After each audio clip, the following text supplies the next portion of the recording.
Falando desse assunto, sobre o projeto de lei. E o contexto recebe agora, vamos receber um convidado para a gente falar desse assunto.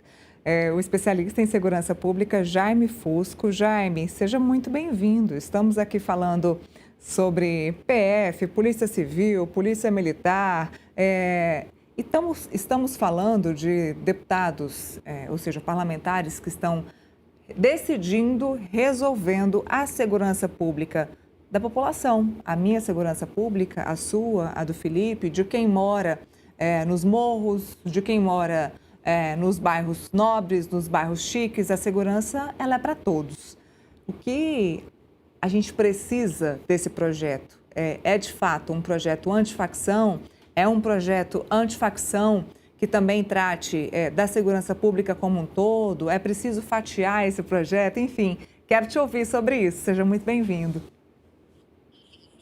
Boa tarde, Neila. Boa tarde, Felipe. Eu estou acompanhando o comentário de vocês e a linha de vocês está totalmente correta do ponto de vista da não participação ou da participação da Polícia Federal. O Rio de Janeiro, em especial, ele tem um dado muito interessante. Essa operação policial, que foi a maior letalidade da história, ela não apreendeu R$1. Há semanas antes, a chefia da polícia, bem como o governador, vinha dando declarações públicas que o governo estava investigando.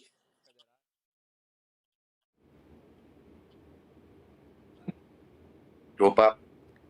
Pode falar, estamos te ouvindo.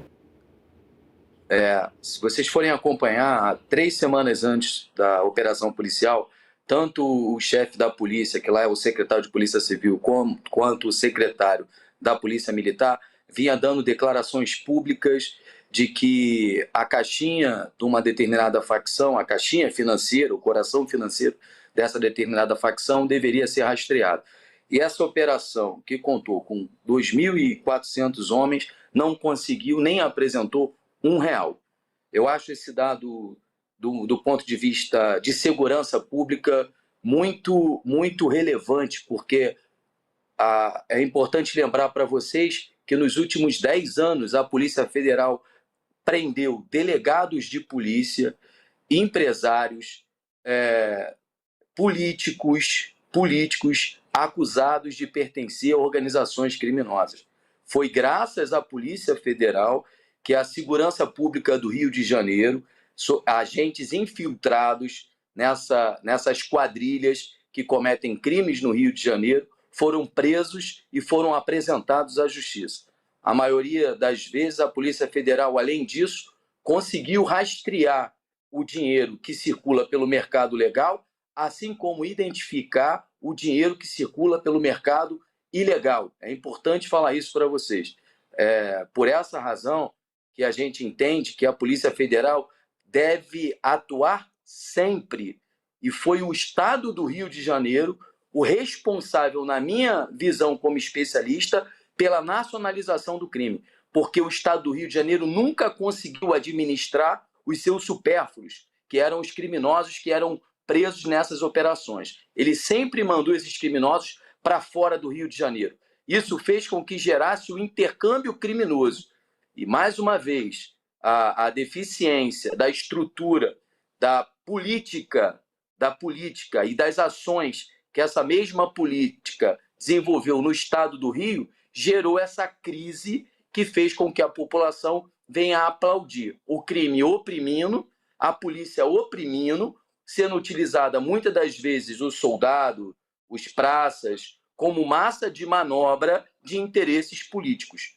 É necessário que a política ela atue, os políticos atuem, mas é importante que a questão do crime organizado fique a cargo da União, sobretudo da Polícia Federal. Só ela, a Polícia Federal, tem condições de atingir a hierarquia organizada dessas quadrilhas que avançaram para organizações criminosas. Mas, na minha avaliação, estão longe ainda de serem considerados grupos terroristas.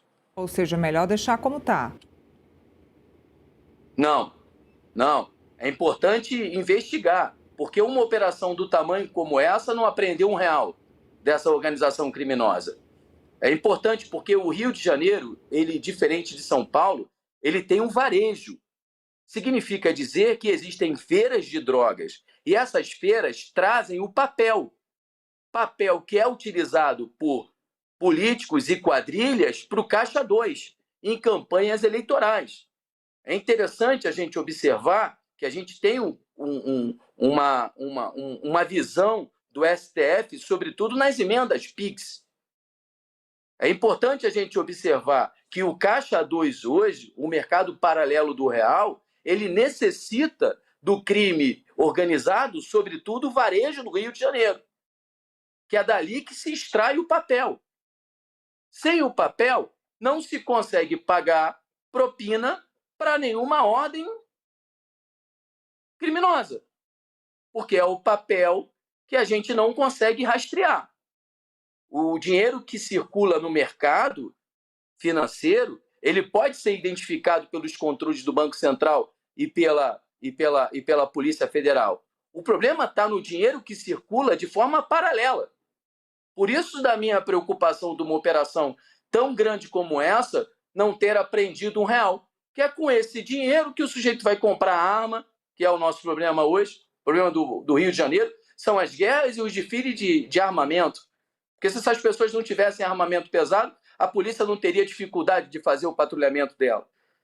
Essa é uma realidade que a gente vive hoje. Então, interessa a quem evitar que a Polícia Federal trabalhe, considerando que a Polícia Federal apreendeu e apresentou valores, e as maiores apreensões de dinheiro em espécie, quem fez foi a Polícia Federal, não foi a Polícia do Rio de Janeiro.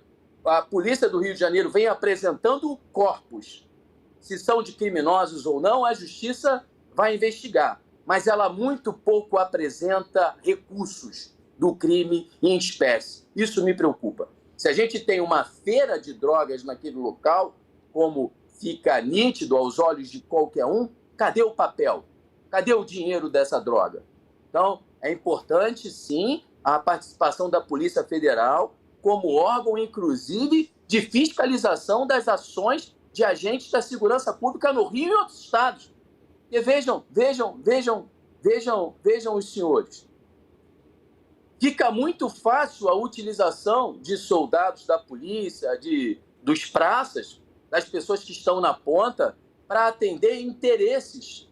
E só a Polícia Federal tem condições, na visão macro dela, com toda a inteligência, já que houve uma nacionalização do crime, de identificar remessas de arma, remessa de recursos e envolvimento de políticos e organizações criminosas. Sim, na verdade foi essa a minha pergunta. Como eu disse, melhor deixar como está, é melhor não comparar organizações criminosas com terroristas. Eu digo porque quando você compara organizações criminosas com terroristas, muda-se completamente o papel da Polícia Federal. Então, por isso que eu falei, melhor então deixar como está nesse ponto. Eu acho, inclusive, que a gente poderia tipificar a questão do dinheiro, da guarda e dinheiro em espécie. Tem deputado federal que declarou que tem 8 milhões em espécie guardado em casa. Tem deputado federal no Rio de Janeiro, estadual, que declarou, candidato, que tem 20 milhões de espécie. Como pode isso? Como que o sujeito tem 20 milhões de reais em espécie em casa? 8 milhões de reais em espécie em casa? De que forma ele conseguiu esse dinheiro? Se é deputado. Ele tem que justificar isso. Então, só a Polícia Federal tem condições de desenvolver um trabalho sério que, de fato, apresente membros dessa organização criminosa que, diga-se de passagem, não está só no varejo do Rio de Janeiro. O varejo do Rio de Janeiro, novamente, eu reafirmo, ele é importante porque ele tem um papel. E é com o papel que tem o Caixa 2, de campanha, de pagamento de boca de urna e de outros crimes que o Código Eleitoral prevê, sobretudo o curral.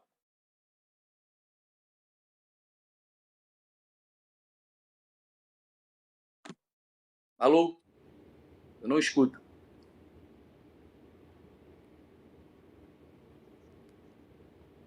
Felipe, você me ouve? Agora, o Jaime, né, aproveitando que ele colocou, né, você colocou um tempo para mim que é a premissa de combate às facções criminosas, que é exatamente a estrangulação do poder econômico delas, né? A gente sabe que as facções criminosas estão cada vez mais na economia formal, né?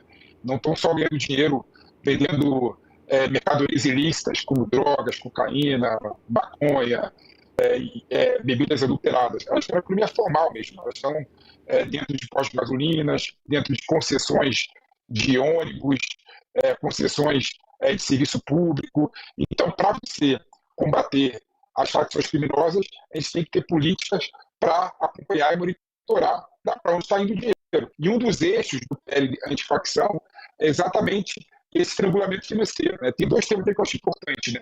O primeiro é o pesimento dos bens, né? É um absurdo a Polícia Federal, a Polícia Estadual aprender carros, helicóptero e não apropriar desses bens para combater o crime organizado, né? Pelo contrário, os bens ficam com os donos dos bens, né? E o segundo ponto que eu acho interessante e importante também é a possibilidade de intervenção do Estado nessas empresas, né? Aí eu queria saber de você, pela tua experiência e expertise, qual pontos que você considera importante a gente avançar, tanto legalmente quanto regularmente, para, de fato, estimular legalmente as facções criminosas. A arma é a arma que traz o temor, é a arma que traz o enfrentamento à polícia. A gente precisa mapear o tráfico de armas. A nossa guerra, e eu entendo que deveria ser dessa linha. E penso também que as empresas que vendem armas de grosso calibre, que alimentam essa guerra à droga desde 1920, elas precisam ser responsabilizadas. Porque enquanto a gente está aqui discutindo tudo isso, existe uma indústria, que é a indústria armamentista, que está dando risada. Sobretudo quando pessoas entendem que deveria equiparar essas quadrilhas ao terror. São mais armas que serão vendidas para alimentar essa guerra. É importante lembrar que já existe uma guerra em andamento no Pacífico, das rotas de tráfico, e a gente precisa estar atento, porque se o Rio de Janeiro ele é sitiado, ele se dá pela ausência de patrulhamento constante e ele dá pela ausência de seriedade no tema da segurança pública. Porque essas pessoas que morreram portando fuzil e esses criminosos que trocaram tiro com a polícia, há 5 anos atrás, alguns tinham 15 anos. Há 10 anos atrás, você tem crianças de 10 anos ali. E a gente já discute segurança pública e essa guerra à droga há pelo menos 20 anos. E é bom lembrar que quando você tira a Polícia Federal, você tem um aspecto moral aí. A gente teve 6 governadores do Rio de Janeiro presos e um investigado pela Polícia Federal, que estava com a mochila. Então, é importante entender a que Deus está servindo a ideia de tirar a Polícia Federal. Porque, nesse momento que o Rio está vivendo, a gente precisa transformar chumbo em ouro. E se transforma chumbo em ouro como? Unindo essas ideias e expulsando aqueles que querem continuar praticando a política do chumbo. A gente precisa transformar chumbo em ouro. Então, acho sim que a tipificação do crime, tá, de guarda e transporte de dinheiro em espécie é um passo. Eu não consigo entender uma pessoa declarar que tem 20 milhões de reais em casa, no seu imposto de renda. Não consigo entender. Ele precisa explicar de onde vem a origem desse dinheiro, porque todo mundo hoje sabe que ninguém tem dinheiro em espécie. Então, a gente precisa tipificar esse crime, na minha humilde opinião, e a gente precisa também responsabilizar a indústria armamentista. Ela precisa dar conta de um fuzil que sai da Rússia, de um fuzil que sai dos Estados Unidos. Não pode. Na minha cabeça, passa por isso. Muito bem, Jaime, te agradeço muito pela conversa, pela análise e pelas explicações. A gente, claro, continuou falando sobre esse assunto. Não é um assunto que vai morrer aqui do dia para a noite no contexto. Obrigada pela participação.